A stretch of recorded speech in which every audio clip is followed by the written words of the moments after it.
contributions. We will now pass the basket. Why are you laughing? I don't know, because I just know it, memorize these scripts. I don't even have to look at the paper. This is a weekly literature or step meeting. Our format is follows. The speaker is asked to talk for no longer than 30 minutes. He or she spends 15 minutes on qualifying themselves and the other 15 minutes on either a composition from the big book or their step of the week, which is step 2, followed by group shares, discussions, and questions until 7 p.m. We then end with the meeting with the Lord's Prayer or the Serenity Prayer, which is the speaker's choice. You can find our past weekly meetings on our YouTube page called the Stay Alive Literature and Step Group Meeting. You can also find information about our upcoming meetings and other great stuff on Doylestown Recovery Group Facebook page. Do not forget to smash the like button and subscribe and share. This brings us to the speaker portion of the meeting on this day, October 27th, 2025 in Doylestown, PA, on the Monday night, 6 p.m. Stay Alive Literature and Step Group meeting at St. Paul's Lutheran Church. Tonight's speaker is Michael, and let's give him a warm welcome. Thanks, everybody. My name is Michael. I am an alcoholic. Hey, Michael. So I have some notes on my phone. I usually don't make notes, and it's very sporadic that I do this. So I've been sober since August 31st of 2022, so I have a little over 3 years. The last, 12, 18 months, I haven't done this very often, so bear with me. I do have a sponsor, and he does know that he is my sponsor. His name is Pat. I don't talk to him very often, but when I do, we have quality time. We'll sit down for, an hour or two at a minimum and just kind of catch up. He's very busy, so that's an excuse at the end of the day, but it kind of is what it is, and that's what it's been for probably a year and a half for me. The first year and a half was more intense in terms of contact with the sponsor that I had at the time, but that is what I currently do. I have had service positions. I tend to kind of chip in when I can, wherever I go, a little bit if it's warranted and people need help, whether it's making coffee or getting chairs, chairing a meeting, I'll do that. I've been a GSR for a short time. I've been, the coffee maker, setup guy, coordination guy for multiple groups. I did that for a little while too. But again, it's been a little bit since I've done those things. So I chip in when I can. I give $1 or $2 in the basket when I can. I don't have a lot of money to do that, but I do it when I can. I don't have a home group at this point. I kind of float around and I get to meetings when I can. That's how I ended up here tonight, is because I went to the Saturday meeting and met Ron, who was very kind and offered to allow me to come and speak with you tonight about step 2. And that's how I got here. But it's random and it's not consistent. The only meeting I have that is consistent that I try to make is a retirement community out towards Newtown. I do that once a week. I'll try to get there every single week. And there might be one other meeting that I try to get to out in New Hope, but everything else is inconsistent and sporadic. So that's a little bit about me and my involvement with AA. I try to get to as many meetings as I can. I will still make at least 5 to 7 a week, probably more if I can do it. But my life's been a little bit crazy for the last 6 or 7 months, so that number is very sporadic week in and week out. There's no consistency there either, which is probably not a good thing. Chaos is not good. Like, when I am surrounded by chaos, I don't like it anymore. I'm not sure if I ever did. Like, if I sit in a bar and I'm getting food or something like that, and chaos surrounds me, like, I'd go as far away from the chaos as I possibly can if I'm in that place. I like to have a good time. I like to joke around, but I don't want to live with chaos or in chaos. That's exactly why I'm here, and that's what I want out of. So, consistency and routine, there's a lot to be said for that. I just don't really have it on many levels. So that's a little bit about me and my sobriety. As far as the step 2, came to believe that a power greater than myself could restore me to sanity. To me, there's 2 parts to that. So, number one, I have to believe in a power greater than myself. I grew up Catholic, so I went to church until I got my driver's license, and then I didn't go to church anymore. So I did that week in and week out. I went to CCD. as far as being a one with God or anything like that, I don't think that's ever existed, but that's a little bit of religious background. I haven't been religious since that time, if I ever was, but one side of my family is very religious, so that's kind of where that came from, and that's what I was born into. As far as believing in a power greater than myself, I've always believed in God. I just didn't think God believed in me at all. So that's been my biggest issue, is just not feeling quite right in my own skin, and just never feeling like I fit in anywhere. And to a certain extent, I feel like that now, and maybe that's why I float around a lot. Who knows? So to me, that's part of the step, right? So I do believe in God. I do believe that there is a power greater than myself. Even when I come across as arrogant and like I know it all, and I know I can do that.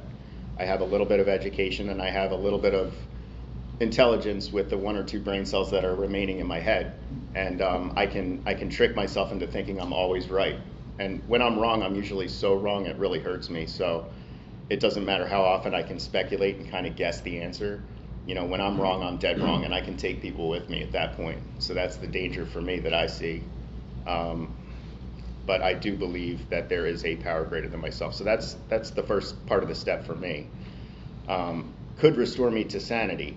So does God exist, and can he restore me to sanity from 20 plus years of drinking, almost daily at the end, the last several years. Quantity may or may not compare to I wasn't the guy that drank 1 liter, 2 liters of vodka every single day. I know people that can do it, and I don't know how I would survive. I very quickly switched to beer. So when I got to college, I discovered alcohol. At 18 years old, I had drank a couple times in high school, but I didn't really drink, and I wasn't seeking it out. But once I got to college, I was.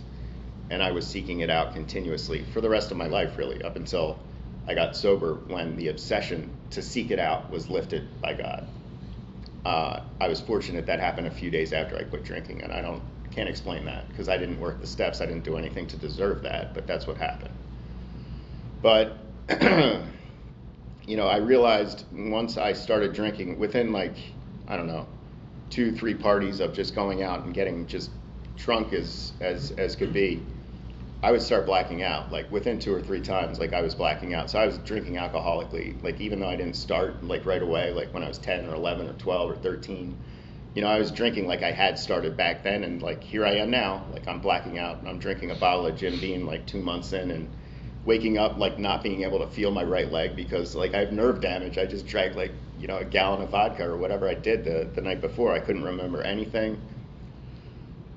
And whether I was the life of the party or I was acting bizarre, one of the two would happen. I wouldn't remember either one. So it's what's the point? This is great. It sounds like I had a good time, but I don't remember it. So I think at that point, I really gravitated towards beer because I could control beer, right? So beer's a lot easier. It's not going to go down as quick. There's a lot more consequences to, drinking 6 beers than drinking, 6 shots. It's a lot harder to do, in my opinion. 6 shots goes down like nothing sometimes. And, I knew I needed to stay away from that. So I stopped doing that quickly.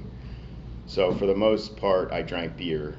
And again, I got sober about 3 years ago. I didn't even ask for help until I think it had been after COVID started, so it might have been 6 or 7 months. I checked myself into a 30-day rehab.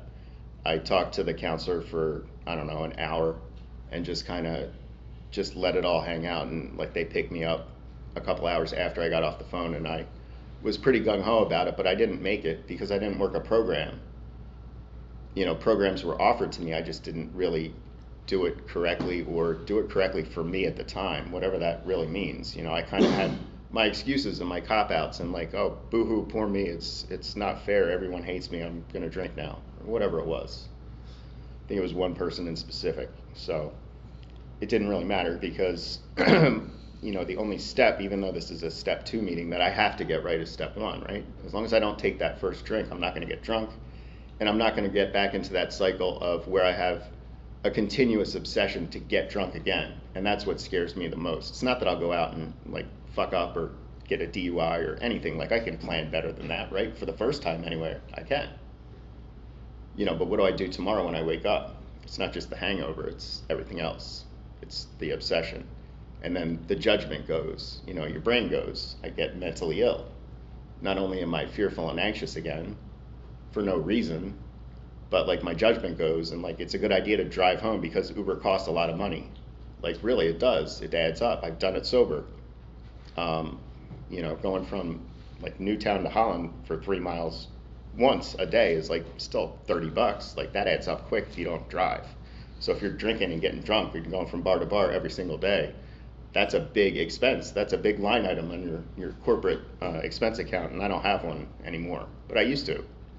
I've also been homeless. So right before I got sober, I was living out of my car. So I got myself into a situation where I needed to pretty much pack like at least half of the stuff that I had ever owned and still owned, like in my freaking Honda Accord, and like I lived like that for 8 months. And I guess how that ties in to my return to sanity is that, like, for me, it's not a white light. Like, I didn't wake up and like all of a sudden like everything's better. You know, I could get up and talk like this maybe, or read something off of a book and sound good like my first day, but my memory was shit. It took like 2 years to get my memory back. So I could sit up here and talk about anything I talk about right now, and then get outside and talk to Ron, and he'd be like, so what do you think of the meeting? Like, you know, you said this and this, and I wouldn't remember what I just said because my brain is like not working. And it took so long to get it back. It was so frustrating. But I had to stay sober to get to the point where I'm sitting here now and I might remember something that somebody says back to me, or somebody says afterwards, or somebody says at any point in time, because that was hit or miss too. So there's a lot of consequences to that first drink for me. And that's a big part of what keeps me sober, is that at this point I can still play that tape through. And even though I'm not thinking about it, like as I talk, like all these things come to mind where, you know, if I go out and go across the street and go to the bar, all that can and will go out the window. If not immediately, then next week, next month, like little by little, everything that I've gained in 3 years will go away. So that is what really motivates me at this point. I know that finally, you know, I'm in my 40s. It's like, yeah, it took you a long time to get here, but like anything that you want to be, anything that you think you can be, anything that's possible out there is not for you, Michael, if you start doing what you did for the rest of your life and go back to it. I've held corporate jobs. I've been in some pretty high responsibility positions for decades as a drunk. And I guarantee you I would be 100 times more effective today than I ever was as a drunk. You know, I was a drunk when I graduated college, and it doesn't matter what my degree's in, where I worked, or any of it at this point. I do know that I was probably as good as I was going to get right out of school, and that the fact that I was drinking all the time, maybe not at first, but even a couple of times a week, like it adds up, and it just kind of makes you tread water.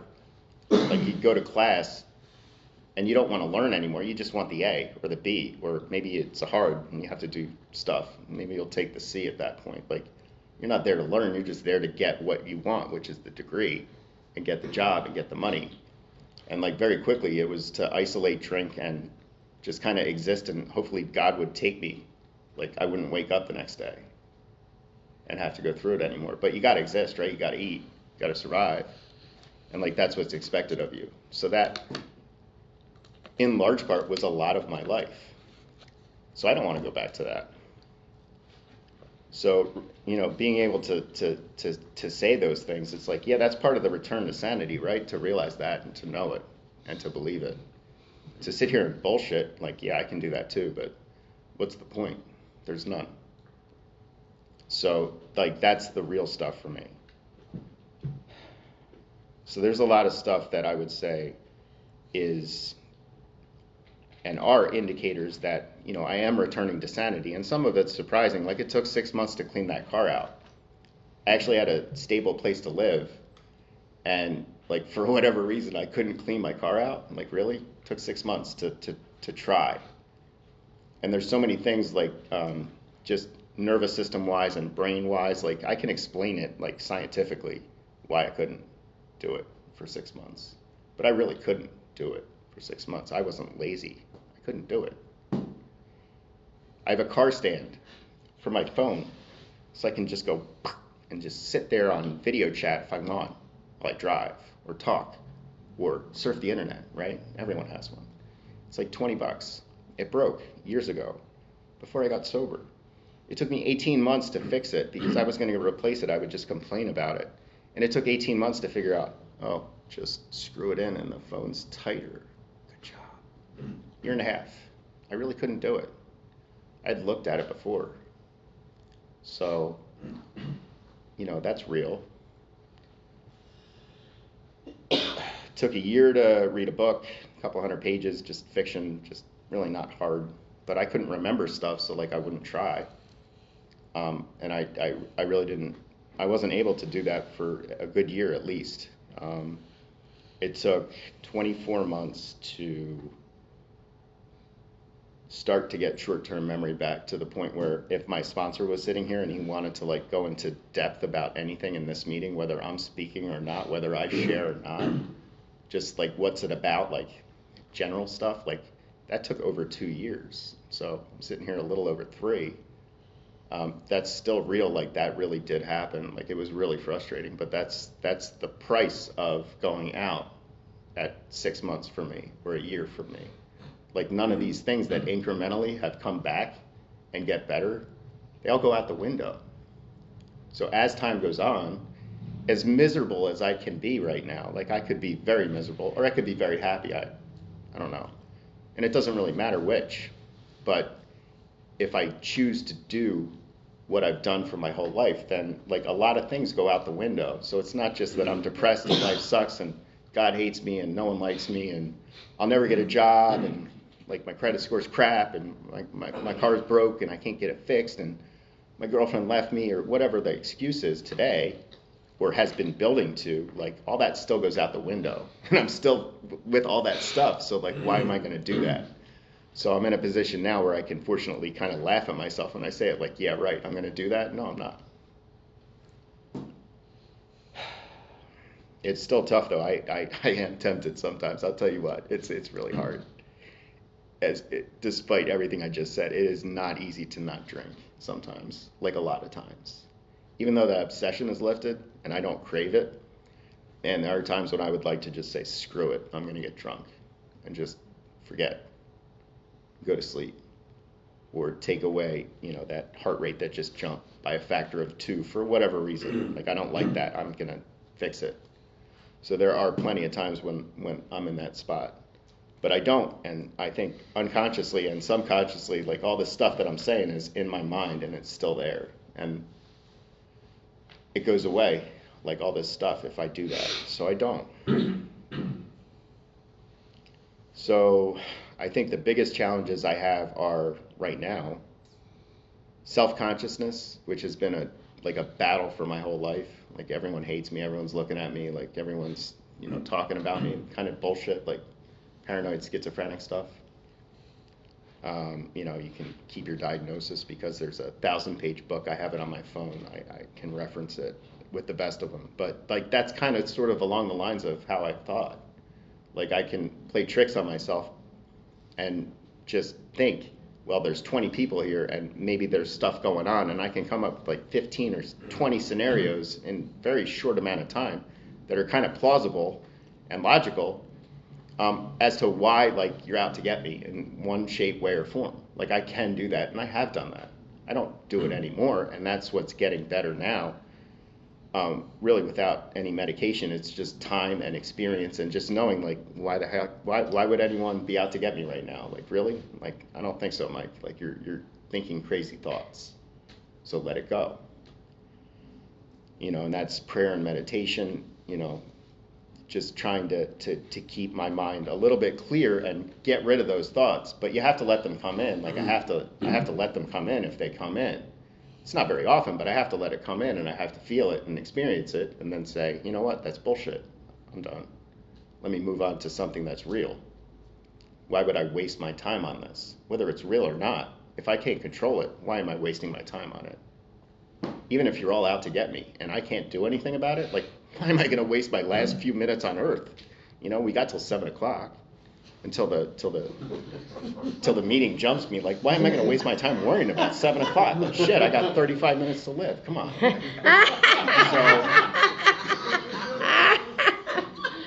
Like, why am I going to waste my time on that? And I don't, and I've given that up. Because I can throw some scary shit out there if I want to about what I think. And what I think doesn't matter, because if I can't control it, it doesn't matter. I can't control anyone in this room.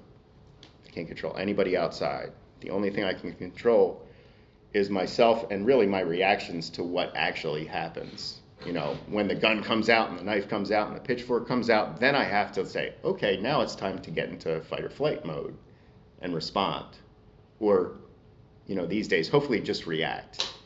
You know, I don't want to did I flip that? Yeah, I don't want to react. I want to respond. So that's another thing. You know, I'm good off the cuff, I guess, and I can crack jokes with the best of them off of almost nothing. And I have a response for everything. I have an answer for everything. But, you know, that has gotten me in a lot of trouble throughout my life. So just the off-the-cuff reactions and the immediate response, the immediate reaction.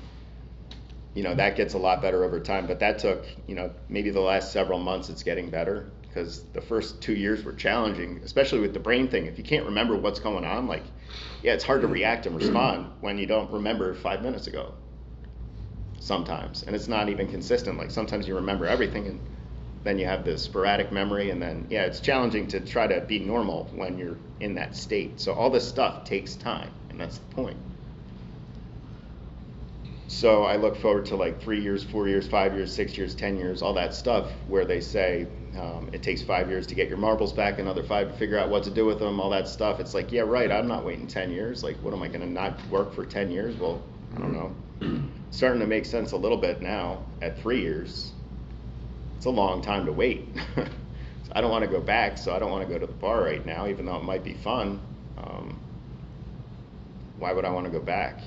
If I've got 7 more years to figure out like what I'm supposed to be doing right now, maybe it's not this. I don't know. Maybe it is. So I do have notes, and I'm probably going off on too many tangents. But you said I have a half hour. Half hour. So how much time do I have? 3 minutes. That's it. Yeah, 3 minutes. 3 minutes. Yep. All right. You can take 3.5. All right, thank I will you. give you 4. Hey, does this count towards my 3.5, 4 minutes, or do I have to like build that in too? All right, so I don't know. If you want to stop now, that's fine too. No, I'm gonna keep going. I Oh, okay. got 3.5, Okay. 4 minutes. Okay. So that by my watch is 6:33, so I'll stop at 6:34. Okay, that's the deal. Because I'm a good alcoholic and it has to be my way.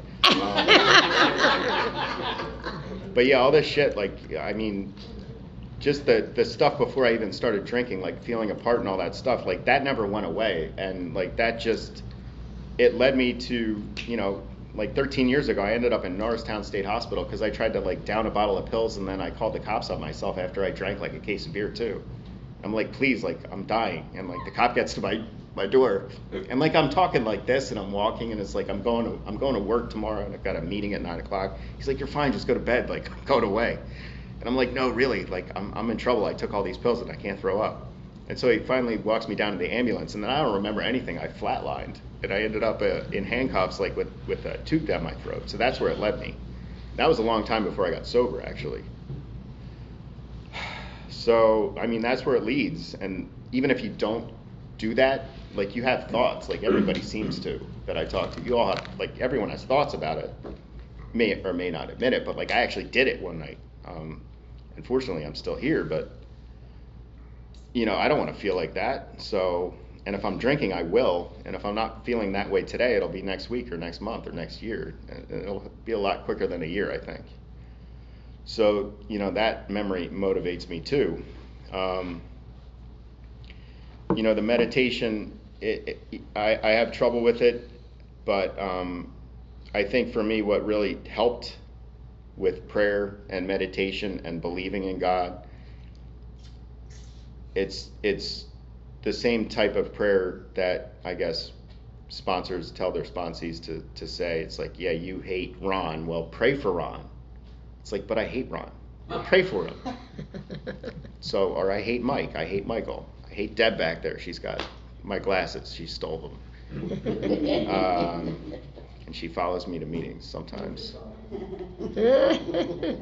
So I never really did that where I'll pray for somebody that I really resent and I don't like, and I could care less if they have a happy, healthy life. And I did that for somebody, and like I did it in a genuine way, and it was silent. It was a 20-minute meditation meeting in New Jersey, and it was like, I don't know, 19, 20 months into sobriety. And like I got a physical reaction, and it was repeatable, because it happened like for 5 or 6 weeks, and it wasn't like I was even trying to do it where I'm trying to test it out. It's like, yeah, I'm going to test it, see if God responds here. Like it would just come in, and it would just come like in a logical, normal way in terms of my thought process. It's not like I was forced. So like that was shocking to me. And it's worked since a little bit. So like, I don't know. I mean, all these things may sound little, but to me, they're kind of indicative of like, I can't drink because like, why would I do that? I wouldn't be able to do any of this or anything I've done for 3 years, and sometimes it seems like I do nothing, but like as long as I don't take that drink, like I'm good, right? I don't go out and get high, I don't drink, I don't try to run. You know, there's a lot of ways to run. You can run with external validation, like I could really be like secretly hoping that everyone loves me in the room, which sometimes I do that, and like that really hurts me. But I know that in the last several months, probably more than a year, it's been less and less of me seeking stuff like that where I'm looking for, you know, that girl or that guy or the room or whatever, the job that will make me the house with no foundation, but it costs $5 million. Like I'm going to build it on sticks and let it rot when it falls into the foundation. Yeah, that stuff doesn't motivate me at all at this point. I'm still trying to figure out what does, but it's a lot better and it's a lot easier to live in my own skin if I don't really have any stake in, well, does this person and that person in this group like me? I'm like, I don't give a shit. So that can be lonely, but I think it's better than if I'm counting on everyone else's approval. Unless I can look myself in the mirror, who gives a shit whether you like me or not? Let's see. So I am at 6:33, and when it hits 6:34, I promise I will stop talking. And it just did. So thank you all for paying attention. Thank you. We have come to the part of our meeting where we will open the floor to you for shares, discussions, and questions. Limit your time to 3 minutes. Please try and keep your conversation to the literature that's shared by tonight's speaker. If you feel like drinking or you've had a drink today, please see me or speak to someone after the meeting. Now we'll open up to the floor. Dave? Hi, I'm Dave.